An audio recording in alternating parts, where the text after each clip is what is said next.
Bump, bump, bump, bump, bump, bump. Bump, bump, bump, bump, bump. Hey, guys. Hey. Hey, it's Tommy with Tommy Nation Politics. How's it going today? Good? I hope y'all are good. I got a new mic. It's a Yeti Nano. So I hope that I can't really hear it in the monitor, but I'm just going to rely on you guys to let me know that it was a good choice. Cool? There's a lot going on in the news, of course, as always. But before we take that time to look at what exactly the news is bringing, whether it bring good news, whether it bring bad news, whether the news be north, whether the news be south, whether the news be east or to the west. First, I want y'all to make sure that you go to anchor.fm and listen to my podcast. It's called Are We Talking? And it's about just conversations I've had from different platforms, from Stereo, from my best friends Micah. Just conversations I have with everyone. We all seem to come to the same conclusion, mostly, but we have all the ways to get there. That's the problem. I think that's pretty much the way the world is. I think we're all secretly know what the problems are. I think we can solve them. I do. So the show doesn't bring a really darkness to it, in that way of speaking. But yes. Also, guys, I don't know if you noticed, but I'm not wearing those glasses. Okay, because even though I might be looking at prompters once in a while, I'm vulnerable feeling. I decided, guys, that I was going to be transparent, more transparent than our government is, anyway. So I went ahead. I feel naked though. I feel really naked. What do y'all think? Y'all like looking at my eyes? I don't know about that. Might be some interesting shit going on in those eyes, guys, from time to time. Especially, guys, okay, so I wasn't feeling very, very well this past week. So I kind of just took a nap and shit for the past 2 days. But you know what got me up? AOC, bro. She is just beyond the pale. These politicians, bro, they just keep going until someone tells them to stop. I'm going to be the one to tell these guys to stop. Because she's like, oh, you're serious? She's completely 180'd from the border. And now she's tweeting all the time about how she's making policies and Biden's making policies. About what? Where? It's not in the Congress. What's in the Congress? Infrastructure bill. A lot of angry Republicans talking about ending the fucking... End it! Close it up! We're leaving. Pack it up. Pack it up, buddy. That's what the Republicans are talking about. They're just You know what? We tried to be nice. We tried to be nice, guys. No more border. How about that? No more border. It's funny, though. But AOC, she was I thought she was at the walls in a white dress and shit. And she was just oh, God, the horror, the terror of it all. Can you see the love tonight? And she was making such a big deal, bro. I'm surprised she didn't have a picture of a dead baby in her hands while she's oh God. So and now all the Republicans are ragging on her because they're just you know what? We've had enough, guys. No more border. This is now closed. This whole place. You want to close down some things? Let's close the border down. So now, AOC's how dare you? My rage was completely relevant. And anyway, but throughout all that, guys, the crazy part is, I want y'all to see this. This is what we're talking about today. The craziest part is that although she banged on her toodles and quaddled her kettles, she went the whip, she got the whips, she got the drips, she got the crips, all over that stuff, but yet she isn't very effective when it comes to legislating. So this is what I'm talking about, guys. This is it. Look, buddy. This better play. Oh, wait, that's not me. Wait, hold on.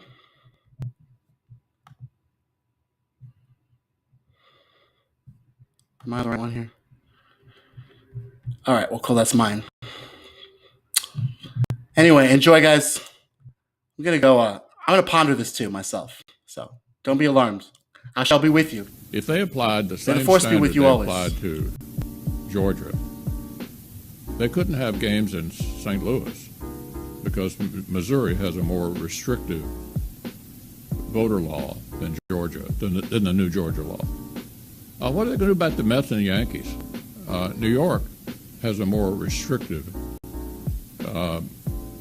voter participation law than the new Georgia law. Where does it end? So my warning, if you will, to corporate America is to stay out of politics. It's not what you're designed for. And don't be intimidated by the left into taking up causes that put you right in the middle of one of America's greatest political Gentleman from debates. North Carolina, seek recognition. Madam Speaker, I rise and you ask of unanimous consent to address the House for 1 minute and to revise and extend my remarks. Without objection, the gentleman is recognized for 1 minute. Madam Speaker, there is nothing an American will not do to defend his country. I rise today in defense of my homeland. I am angry, not just for the destruction of American values perpetrated by those on the left, but I am angry because my colleagues simply do not seem to care. They do not care that our border is non-existent, that 6,000 criminals cross into our country daily. They do not care that 64% of federal arrests are of illegal immigrants. And they do not care that America's welfare and infrastructure system simply cannot handle this influx of criminal immigrants. They do not care because to them, power is all that matters. I have a message to the power-hungry and the partisan. Power corrupts, and absolute power corrupts absolutely. It is in the nature of Americans to be kind. It is in our nature to be gentle and loving. But know this, when it comes to the matter of protecting our friends, our family, and our heartland, do not trifle with this representative democracy. For we the people will not stop. We will never back down. We will give our everything to protect those dear to us. Gentleman's time has expired. This is our republic. Finish the wall.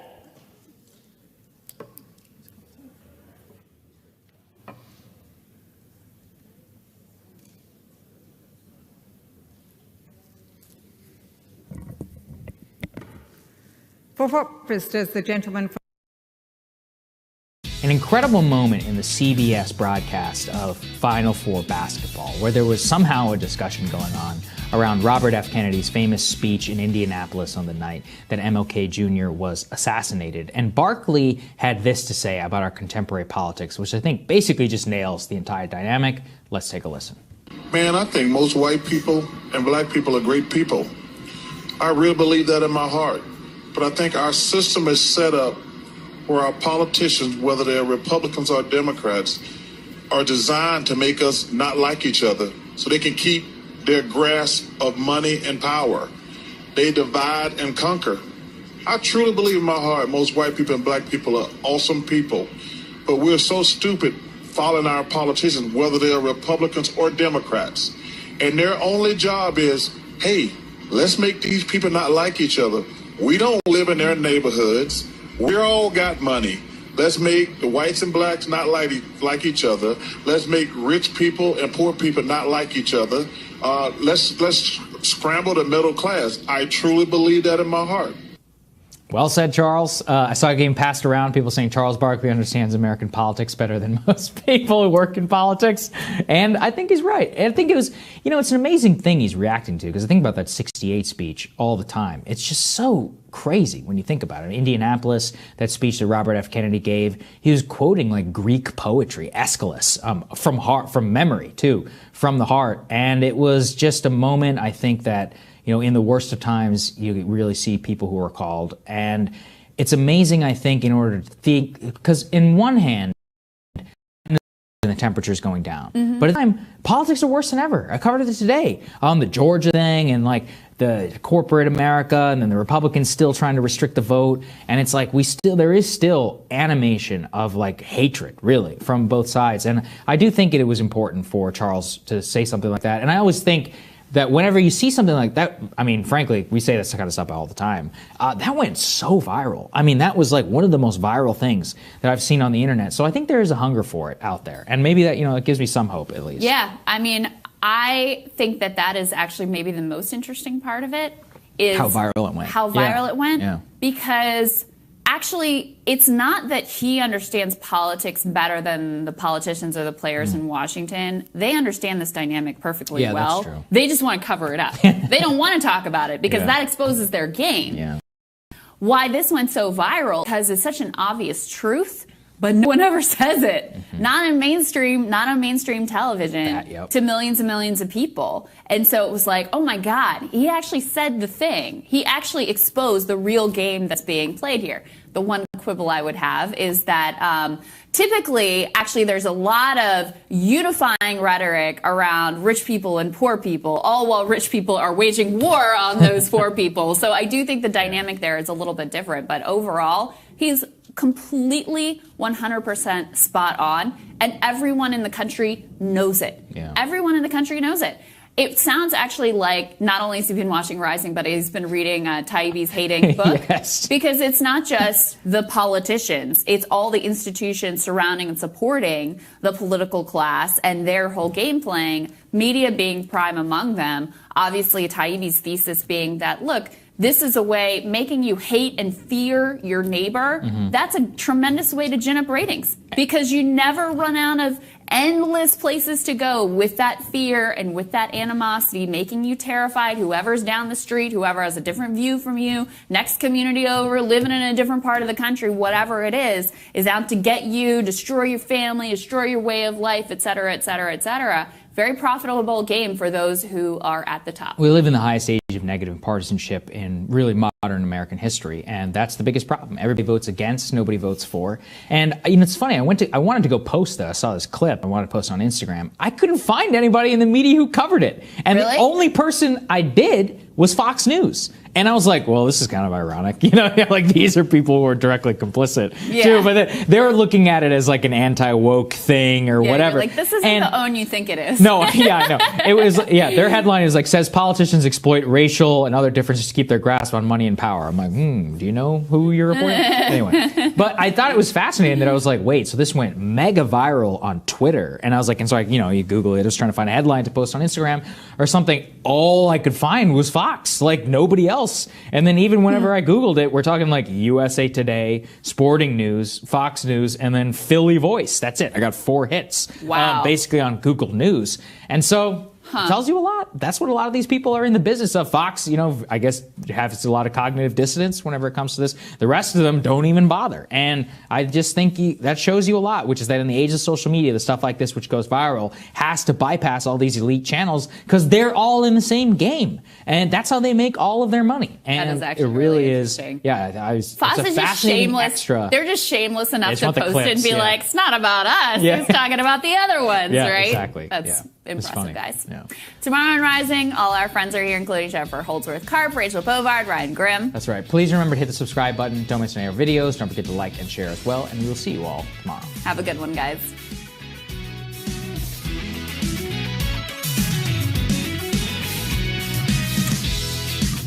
I love that little music there. So, all's well that ends well. Meanwhile. Are you for real? So let's talk about this because so much of our national conversation, which is not a conversation about immigration, is driven by people who could not care less about immigrants. So often people want to say, why aren't you talking about the border crisis? Or why aren't you talking about it in this way? Well, we're talking about it. They just don't like how we're talking about it because it's not a border crisis. It's an imperialism crisis. It's a climate crisis. It's a trade crisis. And also, it's a carceral crisis because, as I have already said, even during this term and this president, our immigration system is based and designed on our carceral system. So those are some of the problems. What about the solution? Well, number one, our solutions need to be rooted in foreign policy because our interventionist history in foreign policy and history over decades of destabilizing regions drive people to. But people don't want to have that conversation. Secondly, let's talk about the climate crisis because the U.S. has disproportionately contributed to the total amount of emissions that is causing a planetary climate crisis right now. But who is bearing the brunt of that? Disproportionately, it's actually not us. We help create the problem, but disproportionately, it's the global South. It's South Asia, it's Latin America that are going to be experiencing the floods, wildfires, and droughts in a disproportionate way, which ding, ding, ding has already started a migration crisis. But people don't want to have that conversation. Then we have the issues of trade, which economically contribute. But people don't want to have that contributions to some of these conditions that add fuel to the fire. But people don't want to have that conversation. But people don't want to have that conversation. What about the surge? Girl, get it. Well, first of all, people don't want to have that conversation. Check. Stop. Hey, anyone who's using the term surge around you consciously is trying to invoke a militaristic frame. Oh shit! And that's a problem. Violence. It's violence, because this is not a surge. This is not a surge. These are children. This is not a border crisis. And they are These are not kids in cages. This is what we call invaded. This is what we call detention center. Is a what are all the problems? White supremacist problems. There's socio problems. Philosophy. Incarceration problems. The idea that there's all the problems that you don't see in your with your eyes. With all these problems you don't see with your eyes. So then lastly, it's like, okay, we don't want to talk about this, that, this, no one wants to have that conversation. But if you do want to zero in on the conditions of this moment, because we don't want to deal with the contributions we made to helping create this moment, but we just want to deal with the last minute symptoms of it, you can look at our carceral system.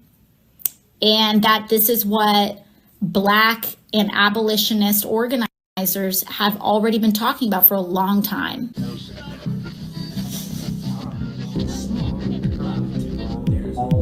Hey guys, this is Tommy with Tommy Nation Politics. How's everyone doing today? Tommy Nation Politics.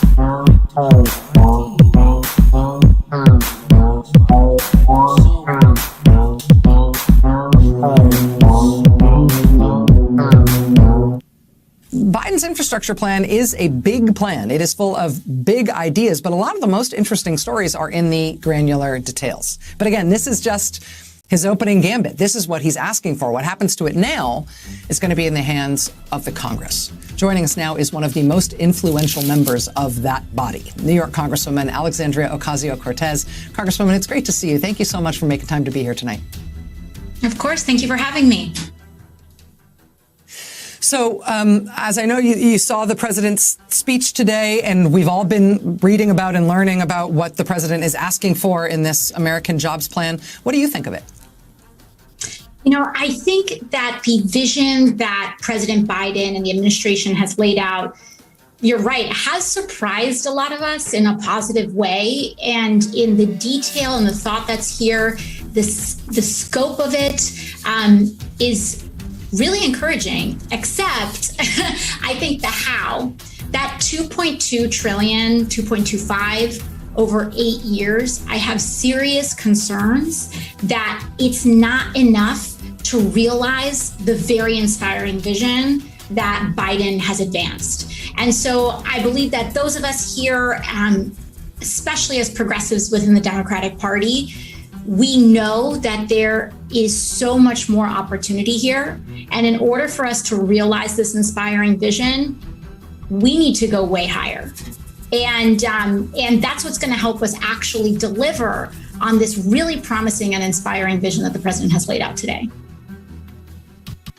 And when you say that it should be bigger, do you want the numbers associated with the things that the president says he wants done just to get bigger, just to do more of the things he's saying he wants to do? Or are there whole new categories of policy that you'd like to see folded into this bill that aren't there now? I think there are a couple areas there. One is that, first of all, this is 2.25 trillion over 8 years. For context, because these huge numbers are hard to understand, for context, we passed an almost $2 trillion COVID relief package that's supposed to last us 1 year with some provisions lasting up to 2 years. So the $1,400 stimulus checks, that big package that we felt in our lives, were deployed on a shorter timeline. So I think that if we need to really have some shorter timelines, some urgency, greater urgency in this package, and I think that some of these investments need to be greater. So for example, let's take public housing. This plan, this Build Back Better plan, it advocates for a total national investment of $40 billion in public housing nationwide. Sounds great, right? Except when you consider the fact that The New York City public housing system needs $40 billion alone just to get up to code. During the wintertime, people run out of heat. They don't have hot water. They don't have electricity sometimes. There are holes in people's walls. The New York City Public Housing Authority needs $40 billion alone just so that its residents can live in dignified housing, because they've been underinvested in and starved, frankly, by Republican Congresses and administrations for so long. So for us to actually invest in national public housing infrastructure, we need to do way more in order for us to deliver on this promise in terms of a price tag there. Now, in terms of scope, I think, again, I really do have to commend some of these investments that are in here. And some of these details, like exclusionary zoning, are things that progressives have been talking about for a long time. So there is a lot of credit there. But on climate, we can also go more, we can go deeper, and we can have a more integrated approach in how we push on this issue. Again, I do commend the administration in its scope, but in order for us to meet that vision, I have real concerns that 2.2 trillion isn't actually going to get us there. So we're going to have to make deeper investments to actually renew public housing, to repeal the Faircloth Amendment, to increase our housing stock in the United States. And this, at the end of the day, is one of the greatest sources of income inequality in the country. It's rooted in housing and real estate. In terms of how this is going to don't you just love this move? Obviously, this is the Biden administration's don't y'all just love the faces that Rachel Maddow makes legislative lift, and I think we have to think of them as a living, breathing organism that learns lessons along the way. Clearly, I think a lot of what was going on with the COVID relief bills, they were thinking about things they wish they had done better or handled differently under the Obama administration. Now, I think they're going to be approaching this infrastructure bill, learning the lessons that they just learned for what happened with COVID relief, and it was, I think, a surprise to many in the Beltway when Joe Biden said for COVID relief he wanted $1.9 trillion. Everybody assumed that would get whittled way down and some much smaller package would ultimately pass. It didn't. It did get cut down a little bit, but not that much. It was basically a $1.9 trillion plan. Sounds to me, from what I hear you saying tonight, that on this one what may happen is that President Biden may say, listen, today in Pittsburgh, I want $2.25 trillion over 8 years, but when it lands in the House, you and your colleagues may say $2.25 trillion is a starting point, but this needs to be a bigger bill. This needs to get larger before the Senate even gets a look at it. Is it fair to expect that that may be the way this goes? Absolutely. If we could wave a magic wand and progressives in the House were able to name any number and get it through, which obviously isn't the case, but if we're looking at ideals and what we think is the actual investment that can create values, tens of millions of good union jobs in this country, that can shore up our healthcare, our infrastructure, our housing, and doing it in a way that draws down our carbon emissions to help us get in line with the IPCC standards, we're talking about realistically $10 trillion over 10 years. And that's what the principles and the values that may be an eye-popping figure for some people, but we need to understand that we are in a devastating economic moment. Millions of people in the United States are unemployed. We have a truly crippled healthcare system and a planetary crisis on our hands, and we're the wealthiest nation in the history of the world. So we can do 10 trillion. That is a thing of political imagination. However, even when you break it up into those two parts, what's important to remember is that this actually isn't just a progressive versus a moderate issue. You have some of the most conservative members of the Democratic caucus, like Joe Manchin, that have even signaled support for a $4 trillion infrastructure plan, which is double in the numbers. And so I think that there's some key dynamics that have changed here, which explain some of this. One is that there is a genuine built power in the progressive caucus within the Democratic Party, but also just progressive ideals in general in the country, that that power has built very significantly, and we are in a fundamentally different political moment.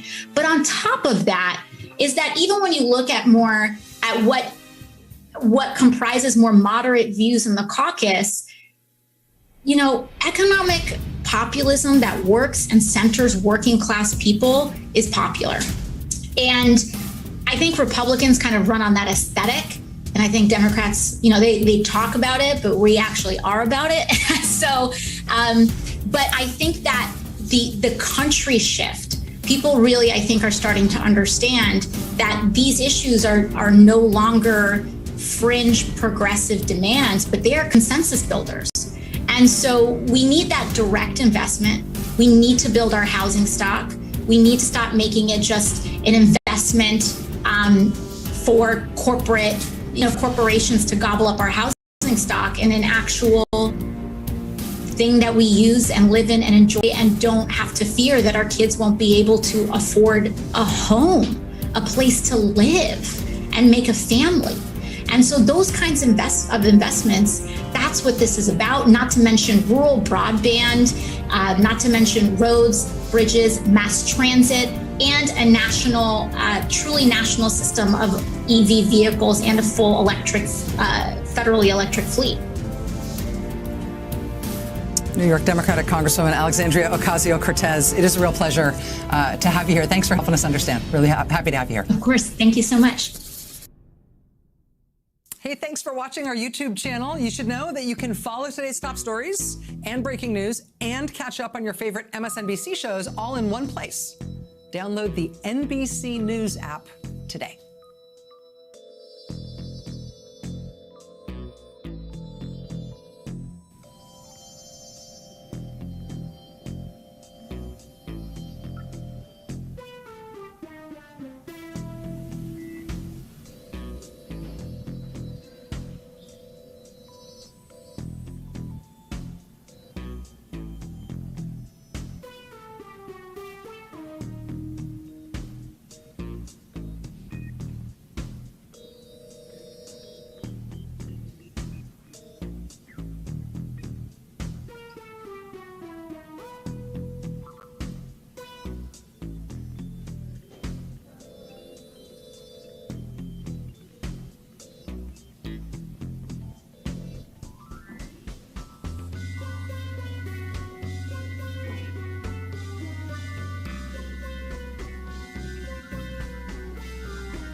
We should be doing this outside.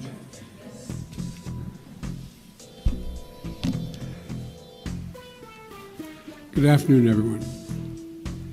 I just visited a vaccination clinic in Virginia at the Virginia Theological Seminary in Alexandria, Virginia. The seminary and other houses of worship in the area are partnering with the community health centers to offer vaccinations and vaccination sites. They're seeing these kinds of partnerships, and not just there, but we're seeing them all over the country. People are coming together across different faiths to serve those most in need, with special focus on vaccinating seniors from all races, backgrounds, and walks of life. It's an example of America at its finest, and they're all meeting what Pope Francis calls the moral obligation. Get vaccinated, something which can, he went on to say, can save your life and the lives of others. And I was at the seminary clinic to mark an important milestone as well. Yesterday, we crossed 150 million shots in 75 days, the first 75 days of my administration, on our way to hitting our goal of 200 million shots by the 100th day in office. That, of course, is the new goal I set after passing the original mark of 100 million shots in my first 100 days, doing it in just 58 days. At the time, some said 100 million shots was too ambitious, and then they said it wasn't ambitious enough. Well, we got to keep moving. If we could raise it up higher, I'd do that as well. But we know what we have to do.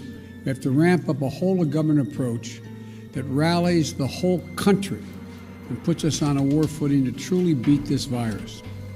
And that's what we've been doing, getting enough vaccine supply, mobilizing more vaccinators, creating more places to get vaccinated, and we're now administering an average of 3 million shots per day, over 20 million shots a week. On Saturday alone, we reported more than 4 million shots were administered. We're the first country to administer 150 million shots and the first country to fully vaccinate over 62 million people. But here's the deal. I promise an update to the American people every 50 millionth shot. Here's the deal, Fat. And I'm already back to update you a little over 2.5 weeks later. I promised in the beginning that I'd always give you the straight scoop, straight from the shoulder, the good and the bad. Well, here's the truth. The good news is we're on track to beat our goal of 200 million shots in the first 100 days. More than 75% of the people over the age of 65 have gotten shots, up from 8% when we took office. That's a dramatic turnaround and critical because seniors account for 80% of all COVID deaths.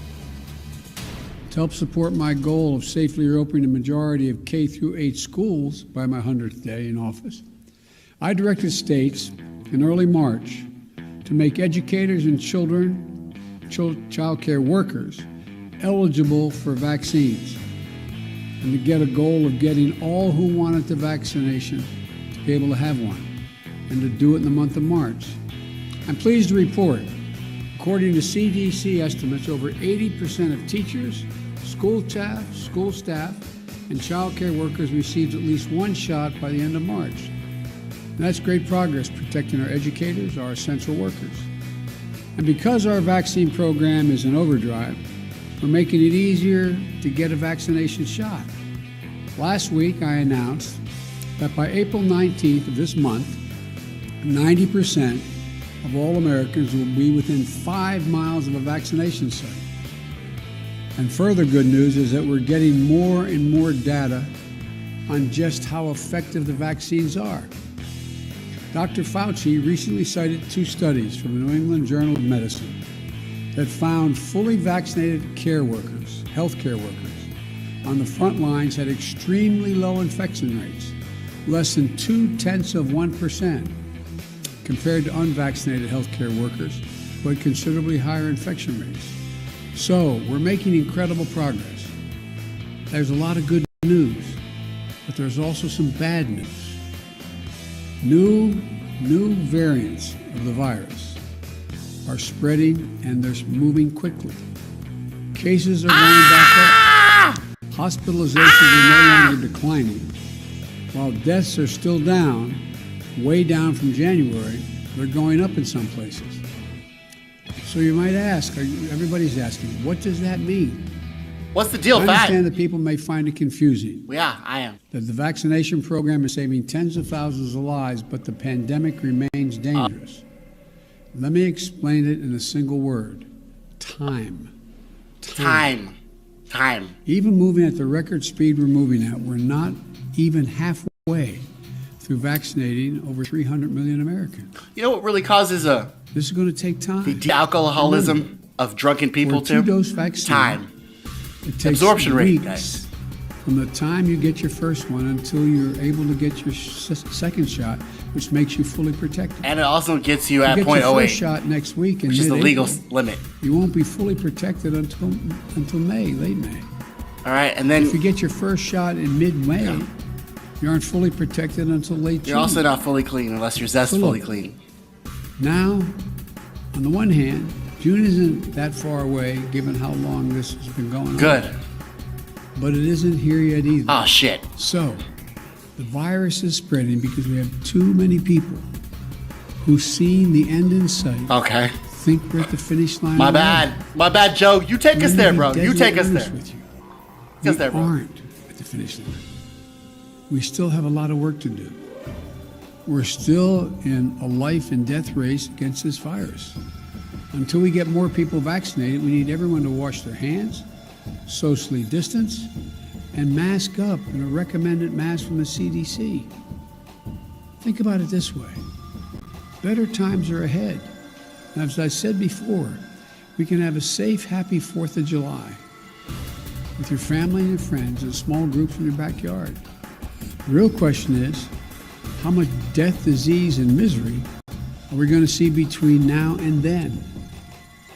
In January, just the month of January, we lost 95,774 Americans. In March, that was 37,172 Americans. All told, I keep doing this, I know, but I carry this card every day with my schedule on it.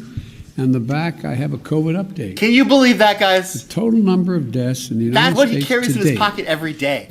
Is 5. I find that fucking interesting, guys. Do y'all believe that? 64. I want to ask you on the chat. Is that really true? That's Is that true? That have been lost. What we do now, we're going to determine how many people will save or lose in the month of April and May and June before we get to July 4th. So please, until we're further along in this accelerating, successful, but still growing vaccination effort, please wash your hands. Practice social distancing. Wear a mask as recommended by the CDC. Get vaccinated when it's your turn. Well, while I'm asking American people to do their job, here's what I'm doing. When we first started our vaccination program, there were real questions how quickly we could get shots in people's arms. Well, by the end of May, the vast majority of adult Americans will have gotten at least their first shot.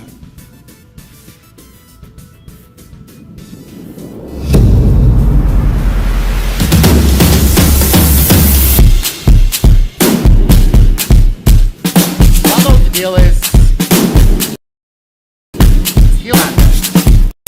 heal our legs. Heal our legs. That's what I have to say. Heal our ever hurting, disease-ridden land. You heard it from the Prez, guys. The Prez of the United States of America. Heal our sick, non-hand-washed, low-key land. Our shithole country. I mean, that's just what Joe Biden said. I'm not saying that. That's what I think. I'm just a news reporter, guys. I report news all the time. And by the way, this is Tommy Nation Politics. Free thinking, innovative, totally open-minded, progressive news. And I'm here basically on the merits of news. I don't really want to push anything, except my, my brand, Tommy Nation Politics, which you can PayPal at Tommy Nation Politics, one word, TNP, capital. Just so you know. But I come bearing tidings, guys, but not really of great joy. As a progressive, I want some things done. I want a Green New Deal. I want to legalize marijuana. I want Medicare for all. Now, I want a living wage. Guess what? I don't got any of those. She's on Rachel Maddow, AOC. She's on every MSNBC motherfucking outfit that you can possibly see. And guess what? I don't see no living wages. Say hello to my living wages. You know what I'm saying? Where is it? Oh, Senate parliamentarian? So effective. Now, I guess I'm not the only one who doesn't think she's effective, guys. It's because the Jerusalem Post, by the way, I go outside of our news to get news. But I also have some Fox News, because they couldn't wait to jump on this either. Doesn't mean it's not the truth. But Jerusalem Post,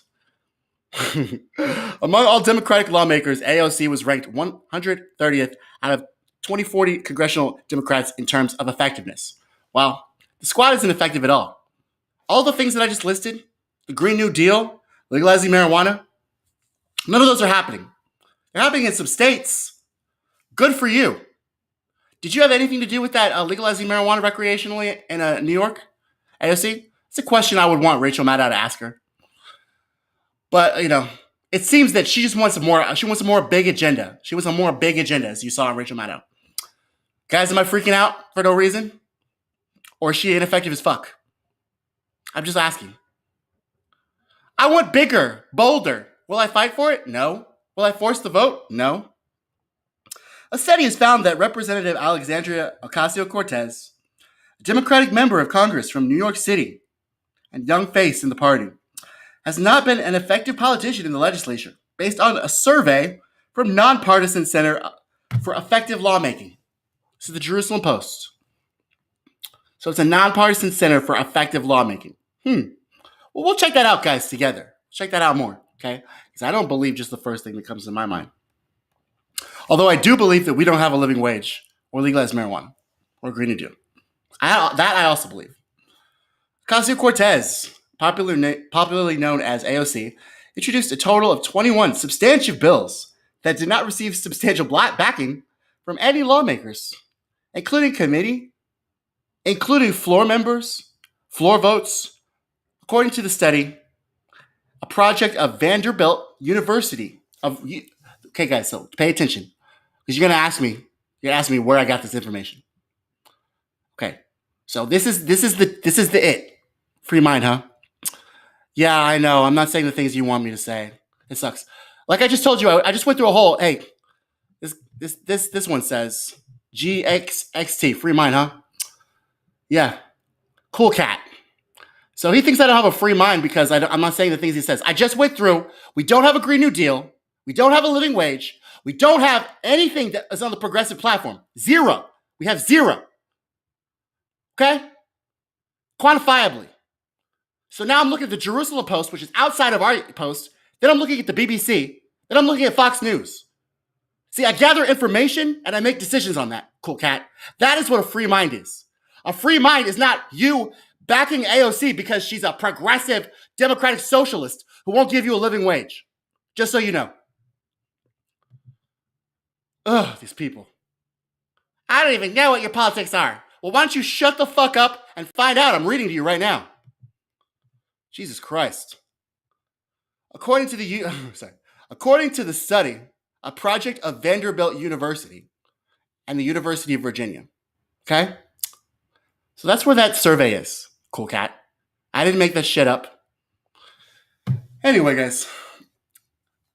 Back to news. So they got me a little pissed off because people are always assuming shit. Assuming shit that's wrong.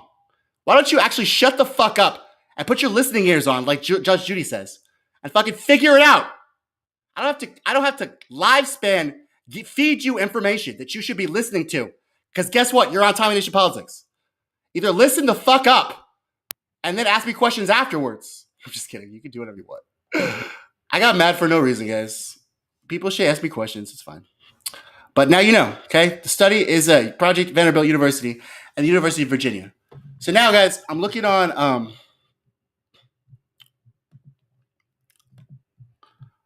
Fox. I wasn't even looking at this on accident, but like for real, guys. When it rains, it pours, especially for AOC. She was at the border, right, talking about how this is a crime against humanity, right? A crime against humanity. Well, she's not there. First of all, this is not a crisis. I don't get it, guys. What's the deal with AOC? Why won't she? She literally campaigned on these issues. She campaigned on them. So that's alarming, isn't it? It really is to me. But here, watch the Fox News report. Then we'll talk about this too.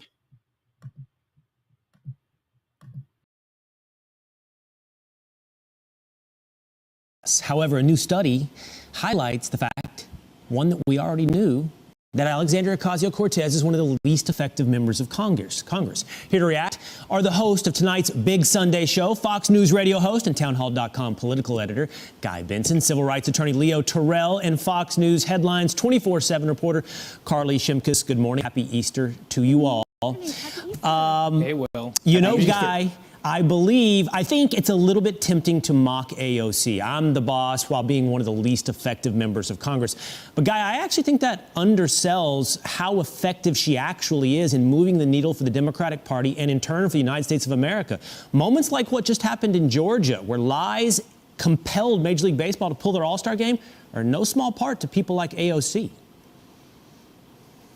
That's right. And we actually talked about this on yesterday's show, and I made the exact same point. It's clear that she's not effective at actually passing legislation. But there are a lot of members of Congress who see their jobs a little differently than just putting the nose to the grindstone and cranking out bills, right? she is trying to shift not just the culture broadly, because she has a huge following on social media, especially among younger people. She's trying to tug her party to the left over and over again. In each little incremental fight, she's trying to make sure that her leadership isn't getting too moderate. And I think it's hard to argue that, at least on some significant level, a lot of that pressure isn't working. Absolutely. Carly, do you agree? Would you find AOC's tenure lacking in effectiveness, or actually, the guy just pointed out, one of the most influential people in America right now? Yeah, I completely agree with Guy. She may be one of the least effective lawmakers in terms of passing legislation because her positions are so radical, but she ironically is one of the most powerful lawmakers in Congress. Similar to how everything President Trump said made news, she also drives the news cycle, and I really think she's playing the long game. She wants her socialist idea. Blah, blah, blah, blah, blah. All right. And then Fox News goes all off talking about socialism. Okay. I just wanted to, I wanted to just hear about the report. Okay. So, anyway, that's the report, guys. So, it's from the Vanderbilt University of Virginia. Okay. I'm going to probably be saying that a lot because nobody believes me. But I already knew that she was acting up. First of all, who asked her to be a defendant of the Biden administration? Why is she just purposely doing that anyway? It's weird, right? Why do you want to waste your time with an agenda that is not progressive? This is what I'm trying to say. Are we trying to dress up and make shit look like a real delicacy? I don't know. What do you think, GHXST? What do you think? You tell me. I just heard Biden is making the wall better. Now the Democrats are going to start eating each other now that they don't have Trump to blame for everything. Well, true. They're already doing that. In fact, no, they're not really eating each other as much as they're turning into fucking pretzels. Trying to do mental gymnastics on how this is not a border crisis. That's literally is. Oh, it's a it's an incarcerating process. It's a crisis of every other thing. It's a crisis of this and the crisis of that. But nobody wants to have that conversation. Did y'all notice that? Nobody wants to have that conversation. I'm here asking for the conversation. And all people want to say is, well, free thinking, huh? Well, guess what? I am. And I'm asking you. Let's have that conversation, AOC. But all of your, Rachel Maddow literally had to help you. Talking about, so by bigger, what does that mean, bigger? What do you mean by bigger, AOC? Oh, I mean more extravagant. I mean, that covers everything. These generalisms, I'm starting to get conservatives' drifts on how she's not so smart. Because, she's not acting smart right now. And by pure political instinct, not acting smart. So you should, if you were railing against the border, you should be railing against the border. Nothing changed. Nothing is progressive. That's what I want to, this is the message that I want to send this Tell Me Nation Tuesday, guys. Right after you listen to my podcast on Anchor FM, and then subscribe to www.TommyNationPolitics.com, and then go to Facebook.com/TommyNationPolitics if you want to message me or be on the show or anything like that. The next thing I want you all to do is I want you to ask yourselves this question. Has anything fundamentally changed? Has it? Really? What is it? So, it's like AOC is not the only one being ineffective. And we need to realize that. We need to turn our courses to progressive wins, my friends. Hip, chip, chip, hip, hip. Turn to the progressive wins. I don't know, guys. I don't know if I like me without sunglasses. I can see my eyes. I look like a nerd. But thanks for coming to the show. And sorry if I got mad and yelled at some of y'all. But just think about that. Has anything fundamentally changed? Just think about it. Let me know what you think. Facebook.com/TommyNationPolitics. I'm here for y'all. Be free thinking, innovative, totally open-minded. Tommy Nation Politics.